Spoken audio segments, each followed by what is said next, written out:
Welcome to AK history notes. आप सभी दोस्तों का मैं अमित शुक्ला बहुत बहुत स्वागत करता हूं। जैसे कि आप लोग जानते हो, आज बीए सेकंड सेमेस्टर का जो आज का क्लास होगा बहुत ही महत्वपूर्ण क्लास होगा, क्योंकि पेपर नज़दीक है। तो आप लोगों को मैं लॉन्ग आंसर का क्वेश्चन आपको बताएंगे। आज का जो टॉपिक रहेगा वो हिंदी साहित्य यानी कार्यालयी हिंदी और कंप्यूटर के अंतर्गत जो प्रश्न पूछे जाते हैं वही क्वेश्चन आपको बताया जाएगा। तो दोस्तों बने रहे वीडियो के अंत तक। और इसका आप लोग को अगर पीडीएफ चाहिए तो पीडीएफ आप लोग को हमारे यूट्यूब के डिस्क्रिप्शन बॉक्स में टेलीग्राम चैनल का लिंक दिया गया है, वहाँ से आप लोग जुड़कर बिल्कुल फ्री ऑफ कास्ट पीडीएफ प्राप्त कर सकते हैं।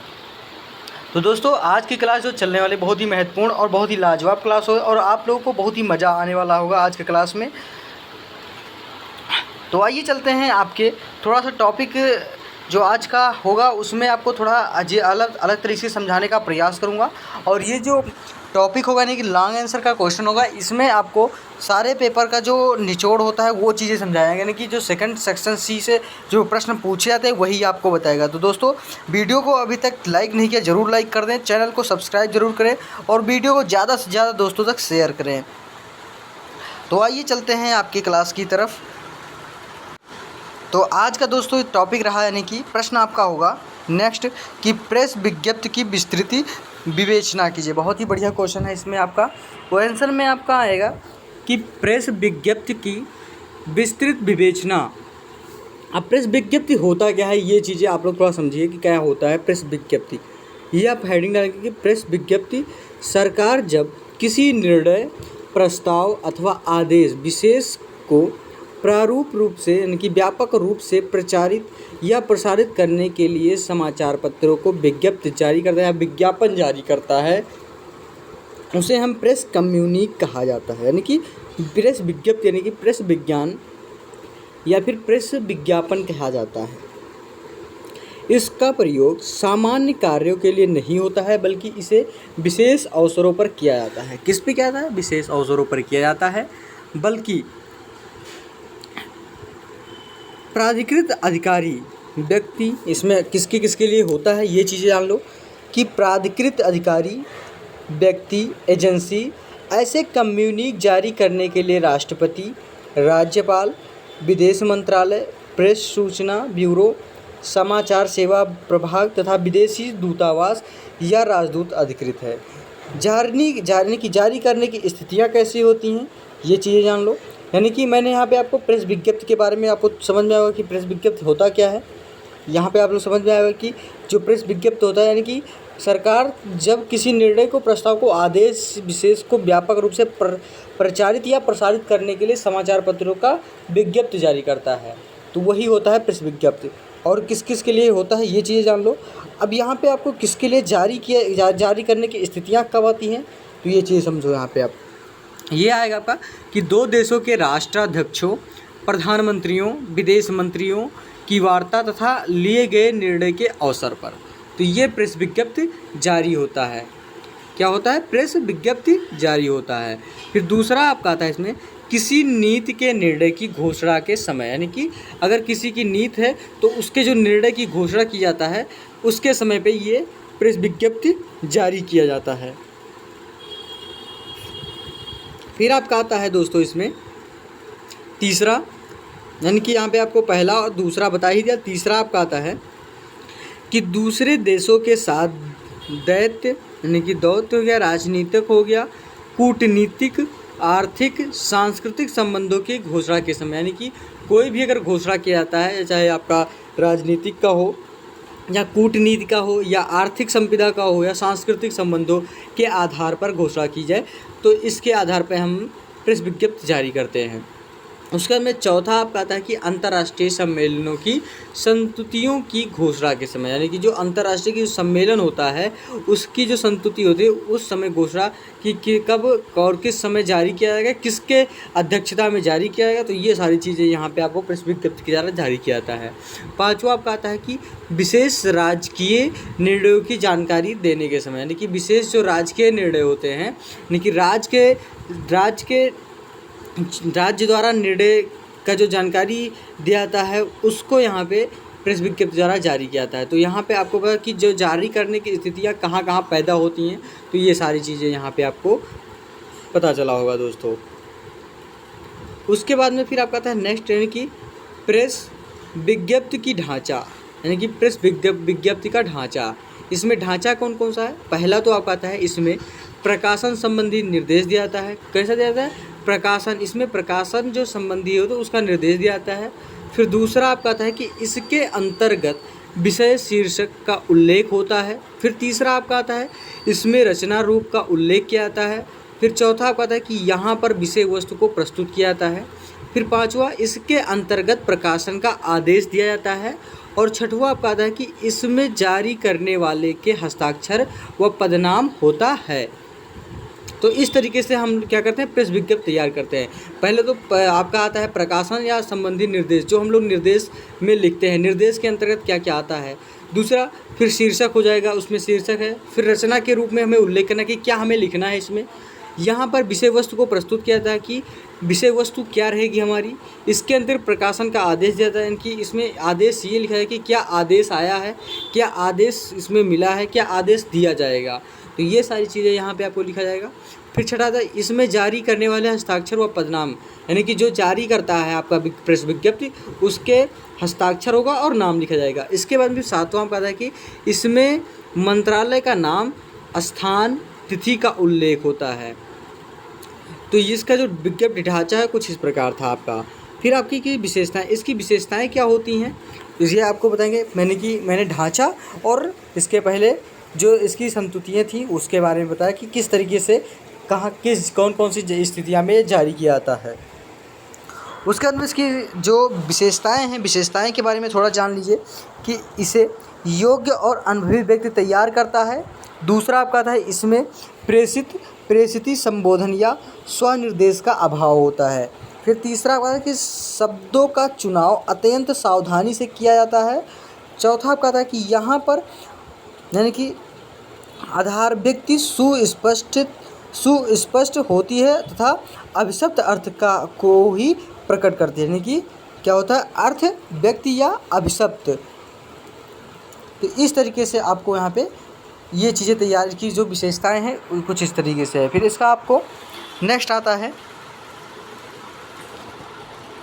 यहाँ पे, यानी कि चौथा आपको बताया। इसमें पांचवा आपका आएगा कि इसमें सूचना विभाग समाचार माध्यम को प्रेषित माध्यमों से को प्रेषित करता है, यानी कि इसे सूचना विभाग जो है वो समाचार के माध्यम से प्रेषित करता है। फिर छठा आपका आता है कि सूचना जो है वो अधिकारी यानी मूल विज्ञप्ति के साथ हस्ताक्षरित टिप्पणी भेजता है। फिर आपका था प्रेस नोट जो है वो सरकारी कार्यालयों, शासन अधीनस्थ कर्मचारियों तथा अधिकारियों और सामान्य व्यक्तियों को संबंधित व्यक्तियों तथा सूचना पहुंचाने के लिए हम सरकारी गजटिया समाचार पत्रों में प्रकाशित किए जाते हैं। यानी कि ये जो प्रेस नोट होता है ये कहाँ कहाँ पे होता है?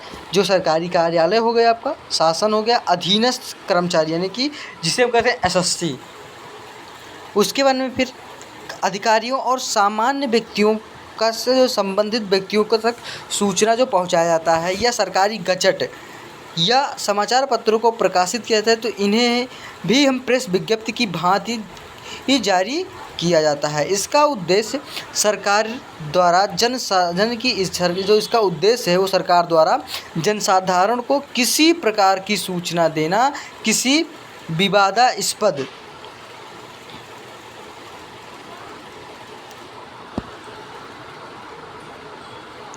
विवादास्पद मामले में सरकार के पक्ष को प्रस्तुत करना अथवा जनता में व्याप्त किसी भ्रम को दूर करना होता है। इसके माध्यम से राष्ट्रपति, उपराष्ट्रपति, प्रधानमंत्री आदि के यात्रा कार्यक्रम की सूचना दी जाती है। यह प्रेस विज्ञप्ति का एक रूप है। क्या है? एक मुख्य रूप है, यानी कि जो इसका जो माध्यम होता है वो राष्ट्रपति, उपराष्ट्रपति और प्रधानमंत्री का जो यात्रा का कार्यक्रम होता है, तो वहाँ किस तरीके से कार्यक्रम को निभाया जाएगा, क्या क्या व्यवस्थाएं होनी चाहिए और किसके अकॉर्डिंग व्यवस्था की जाएगी, तो ये सारी चीज़ें यहाँ पे निर्धारित किया जाता है।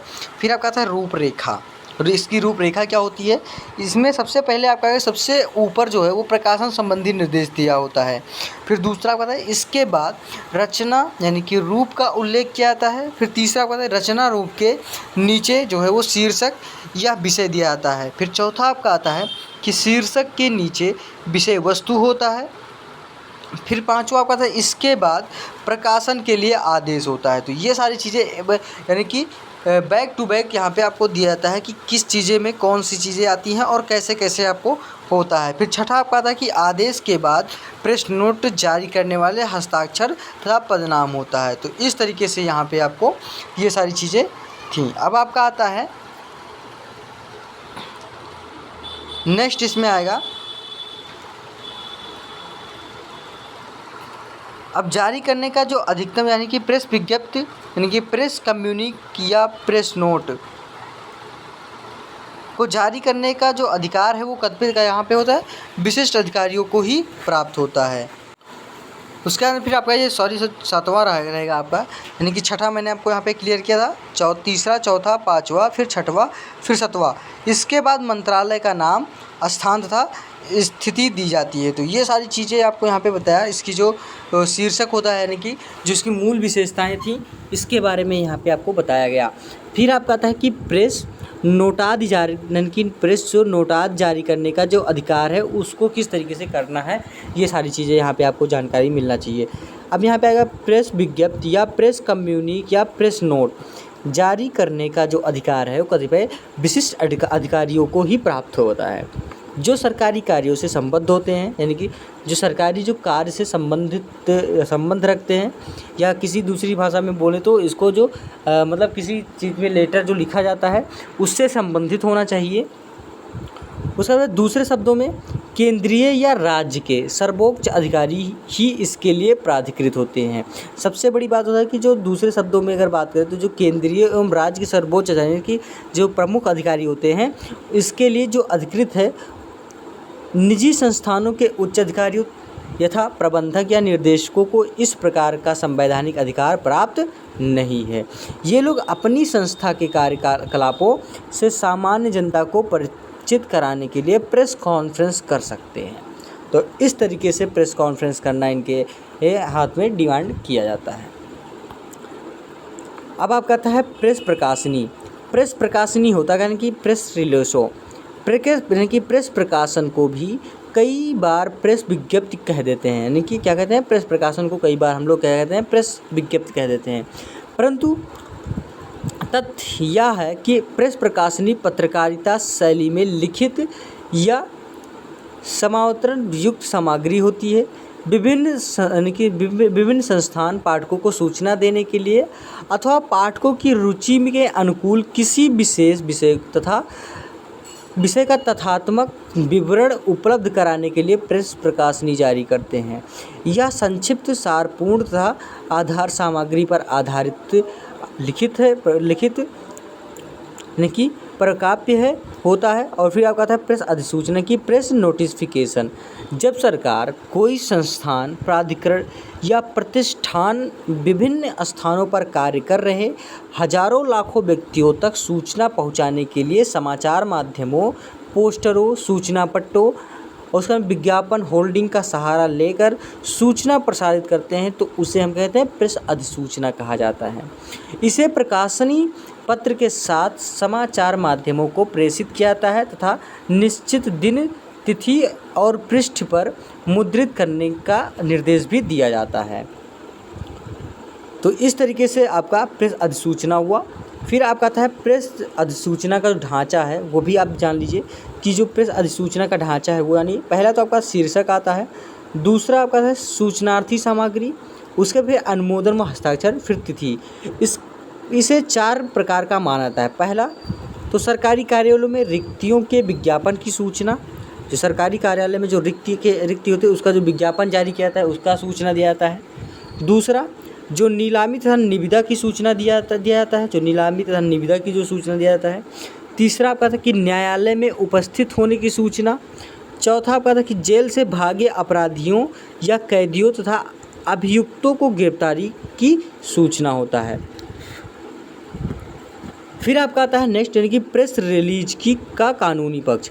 प्रेस रिलीज जब प्रकाशित होता है तो वह अभिव्यक्ति का मुद्रित रूप बन जाता है और देश के कानून में से उसी प्रकार परिचालित होता है जैसे देश के नागरिक भारत के संविधान के अनुच्छेद 1991 में मुद्रित या लिखित सामग्री की स्वतंत्रता प्रदान की गई है, परंतु अर्थ यह कदापि नहीं है कि व्यक्ति कुछ भी कह या लिख सकता है। 1901 की स्वतंत्रता को 1902 से प्रतिबंधित किया भी गया है और इस प्रकार आप लोग प्रेस रिलीज जारी करते हुए न्यायालय की अवमानना व मानहानि, संसदीय यानी कि विशेषाधिकार, राष्ट्रहित और गोपनीयता अधिनियमों की रक्षा तथा कॉपीराइट नियम का ध्यान रखना पड़ता है। इसके ज्ञान के अभाव में इसमें प्रेस रिलीज का लेखक तथा उसे जारीकर्ता दोनों संकट में फंस सकते हैं। तो यही होता है आपका प्रेस विज्ञप्ति। तो दोस्तों ये चीज़ें मैंने आपको बताया। दोस्तों वीडियो अच्छी लगी हो तो ज़रूर लाइक करें और मुझे आशा है कि आप लोग को वीडियो ज़रूर अच्छी लग रही होगी और आप लोग वीडियो को ज़्यादा से ज़्यादा शेयर करें दोस्तों तक। फिर आप कहता है कि प्रारूपण से आप क्या समझते हो, यानी कि प्रारूपण से आप क्या समझते हैं, इनके अंगों का उल्लेख करते हुए उदाहरण दीजिए। बहुत ही बढ़िया क्वेश्चन ये भी है कि प्रारूपण क्या होता है और इनके अंगों का। और बात करें तो ये आपका क्वेश्चन भी बार बार पूछा गया है। ये दोनों क्वेश्चन अगर आप देखें तो जो पूछा गया है आपके पेपर में, ये क्वेश्चन बहुत बार पूछा गया, तो देखना ना भूलें क्योंकि ये सारी चीज़ें आपको पेपर में एक रामबाण के दवा की तरह काम करेगा आपका। फिर आपका उत्तर है इसमें कि प्रारूपण का अर्थ, यानी कि प्रारूपण का अर्थ क्या होता है ये पहले समझ लो आप। कि कार्यालय की टिप्पणी पर सक्षम अधिकारी जो आदेश देते हैं, यानी कि सक्षम अधिकारी जो होते हैं वो आदेश जो देते हैं उसका आलेखन या प्रारूपण तैयार किया जाता है। यह पराया पत्र के रूप में होता है। क्या होता है? यह पराया किसके रूप में? पत्र के रूप में होता है। इस प्रकार प्रारूपण का अर्थ है कि पत्राचार का पहला कच्चा रूप, इसे कच्चे रूप को भली प्रकार पढ़कर अधिकारी अनुमोदित करता है और इसके पश्चात उसे अंतिम रूप दिया जाता है। यानी कि उसी अकॉर्डिंग, यानी कि जब इसको आप अगर अपनी भाषा में बात करें तो जब अधिकारी इसको पढ़ता है और पढ़ने के बाद में समझता है तो इस पे जो अमल करता है, यानी कि जो निर्णय देता है, वही आपका प्रारूपण होता है। यानी कि अब इसमें आपका आएगा कि तथा वह इस प्रारूपण में टिप्पण, निर्णय, अनुमोदन तथा सभी प्रतिक्रियाएं सम्मिलित हो जाती हैं। अधिकारियों के सुझावों के बाद उस प्रारूप का स्वच्छ पत्र बनाया जाता है ताकि उसे संबद्ध संस्था या विभाग को प्रेषित किया जा सके। प्रारूपण या आलेखन अंग्रेजी शब्द यानी कि ड्राफ्टिंग का अनुवाद है। ड्राफ्टिंग का अर्थ होता है, यानी कि ड्राफ्टिंग का जो अर्थ है उसको आप जान लीजिए कि किए जाने वाले कार्य की रूपरेखा या ढांचा बनाना, संविदा तैयार करना, इसी से ड्राफ्ट शब्द बना है। इस प्रकार प्रारूपण या आलेखन का तात्पर्य है कि समस्त ज्ञात सूचनाओं के आधार पर किसी पत्र की प्रारंभिक रूपरेखा, जिसे हम सक्षम अधिकारी के अनुमोदन के बाद अंतरिम रूप दिया जाता है, इसे ढांचे को तैयार करने की प्रक्रिया ही प्रारूपण या आलेखन कही जाती है। अब प्रारूपण के जो अंग है और प्रारूपण के जो निम्नलिखित हैं वो कौन कौन से, आइए आपको बताएंगे। पहला तो आपका है कार्यालय, मंत्रालय या अनुभाग का नाम। इसमें क्या आता है, जैसे अगर आप कार्यालय को लिख रहे हैं तो पहला आपका कार्यालय आता है। मंत्रालय को लिख रहे हैं किसी भी मंत्रालय को तो मंत्रालय लिखेंगे। अनुभाग में लिख रहे हैं तो अनुभाग का नाम। फिर आपका है पत्र क्रमांक, यानी कि जो आप क्रमांक जारी करते हैं, किस कौन सा आपका पत्र क्रमांक है वो जारी करता है, वो चीज़ें यहाँ पे आएगा। फिर आपका तीसरा आएगा दोस्तों इसमें कि पत्र प्रेषक का नाम और पद। फिर चौथा का प्रेषिती का नाम, पद नाम, ठीक है, जिसके नाम पे हमने लिखना है और किस पद पे है वो लिखना है। फिर पांचवा का प्रेषक का कार्यालय, स्थान तथा दिनांक। फिर छठा आपका आता है कि विषय का संक्षिप्त रूप में संकेत। फिर सातवां आपका आता है इसमें, सातवां आता है कि पूर्व संदर्भ यदि कोई हो तो उसको यहाँ पे आपको लिखना है। फिर संबोधन में क्या चीज़ें करना है, उनको संबोधन में क्या चीज़ें लिखनी है, तो ये चीज़ें यहाँ पे आपको आएगा। नौवां आपका आता है कि पत्र का मूल विषय, यानी कि विषय स्पष्टीकरण, उद्देश्य, क्या उद्देश्य है इसका। संबोधन में आप लोग जानिए कि किसको हमें संबोधन करना है, हमें किसके बारे में बताना है, किसके बारे में हमें किस चीज़ें लिखना है। फिर आपका आता है विनम्रता सूचक शब्द, यानी कि जो हमें विनम्रता सूचक शब्द करना है कि जैसे योर ओबेलाइज स्टूडेंट होता है या योर ओबेलाइज करके सारी चीज़ जो भी होता है, प्यूपिल्स होता है, पियोन होता है, एटसेट्रा, यानी कि बात करें तो परिचालक हो जाते हैं। तो ये सारी चीज़ें किसके हस्ताक्षर, फिर उसके बाद में फिर हस्ताक्षर आता है। 12वां पृष्ठांकन यदि आवश्यक हो, फिर 13 संलग्न यदि कोई हो तो लगाया जाता है। फिर आप कहते हैं उपर्युक्त अंगों में आवश्यकता अनुसार परिवर्तन किया जा सकता है। आरंभ में उपर्युक्त मामले में मुझे कहने का निर्देश हुआ कि इसके बाद विषय को स्पष्ट किया जा सकता है और उद्देश्य बताया जाता है कि तथ्यों को क्रम में रखा जाता है, अंत में निष्कर्ष दिया जाता है। अब प्रारूपण के जो उदाहरण है उसको आप समझ लीजिए। उदाहरण नंबर 1 आपका संदर्भ, इसमें आपको संदर्भ लिखना है, आज का डेट डालना है, जो दिनांक है जिस दिन। आपका ज्ञापन क्या है, ये चीज़ समझ लो कि विज्ञान की ओर से सभी अधिकारियों, सभी प्रभारी अधिकारियों की बैठक जो है वो 10 अप्रैल 2008 को आयोजित की, 10 अप्रैल 2022 को, यानी कि अगर बात करो 2022-23 को आयोजित किया जाता है। इसमें यह निश्चय किया गया है कि बैठक में भाग लेने वाले अधिकारियों को मार्ग निर्देशिका पुस्तक की एक प्रति दी जाएगी। फिर कृपया निर्देश पुस्तिका की 100 प्रतियों को अधोहस्ताक्षरी को प्रेषित करने का कष्ट करें। तो ये सारी चीज़ें लिखा होता है। फिर आपको इस तरीके से उनको लिखना है कि उप सचिव, प्रकाशन विभाग, यानी कि सह सचिव, गृह मंत्रालय, इस तरीके से आपका होता है उसमें, यानी कि जो उप सचिव और गृह प्रकाश विभाग है और यहाँ पे कौन सा मंत्रालय है या कौन से इस पे किस पद पे हैं, तो ये चीज़। फिर उदाहरण दूसरा आपका आता है 2 कि सरकारी पत्र का सामान्य प्रारूप, यानी सरकारी पत्र पे कैसे लिखना है, यहाँ पे आप संलग्न डालेंगे जो भी आपका हो, यानी कि 32 का जो भी आपका आता है। फिर भारत सरकार को लिखेंगे, मंत्रालय कौन सा है आपका, विभाग कौन सा है, प्रेषक के बारे में, उसके बाद प्रेषक में किस चीज़ के लिए है, टू द किसके बारे में लिख रहे हैं, नई दिल्ली, दिनांक, ये चीज़। सेवा में जो भी आपके हों आप लिखते हो, जैसे सेवा में आपका जाता है श्रीमान, महोदय, श्रीमान इतना इतना। ये विषय क्या रहा इसका, विषय जैसे मान लो कि पानी खराब होने के विषय में, या फिर बैठक है किसी रैलियों में, सर रैलियों में जाने के लिए।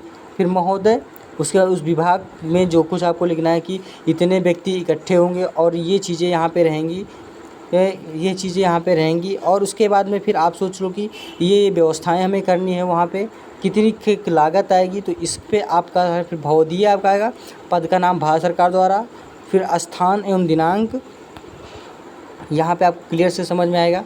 यहाँ पे पद का नाम हो गया, संलग्न संख्या जो आपको पहले बताया, स्थान हो गया, दिनांक, प्रतिलिपि क्या थी हमारी, प्रतिलिपि जैसे मान लो आपका आ गया 5 नंबर प्रतिलिपि आ गया, को किसके द्वारा प्रेषित किया गया, किसी को आपको वहाँ पे प्रेषित किया गया।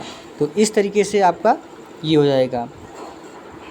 इसके बाद फिर 14वां क्वेश्चन आपका नेक्स्ट क्वेश्चन है कि प्रारूप किसे कहते हैं। प्रारूप एवं प्रारूपण में अंतर स्पष्ट करते हुए अच्छे प्रारूप के गुण बताइए। तो इसका क्वेश्चन थोड़ा सा ये तो अपडेट करा दिया गया है और इसका पूर्ण रूप से अपडेट नहीं है, तो समझ लो कि वर्तमान समय में प्रारूप का विशेष महत्व, यह शासकीय पत्र व्यवहार का एक आवश्यक अंग है। प्रारूप प्रशासनिक संगठनों, सरकारी कार्यालयों, व्यापारिक प्रतिष्ठानों, उद्यमों, विकासों एवं सभी सरकारी पदों पर जो कार्यवाही की जाती है उसी को हम प्रारूप कहते हैं। तो प्रारूप के बारे में आपको यहाँ पे थोड़ा बहुत बता दिया है। जो भी आपको और बचेगा वो सारी चीज़ें मैं आपको वहाँ पे क्लियर कर देंगे, यानी कि नेक्स्ट वीडियो में आपको क्लियर करके सारी चीज़ बताएं। 14वां क्वेश्चन जो आपका है प्रारूप किसे कहते हैं और प्रारूप एवं प्रारूपण में अंतर। तो दोस्तों आज की वीडियो यहीं तक रहेगी और मैं आपको ये आशा करता हूँ कि आप लोग को समझ में आएगा। दोस्तों वीडियो अच्छी लगी तो ज़रूर लाइक करें और चैनल को सब्सक्राइब जरूर कर दें और वीडियो को ज़्यादा से ज़्यादा दोस्तों तक शेयर करें। तो इसी के साथ दोस्तों मैं अगली वीडियो के साथ ज़रूर प्रस्तुत होगा। धन्यवाद दोस्तों, जय हिंद।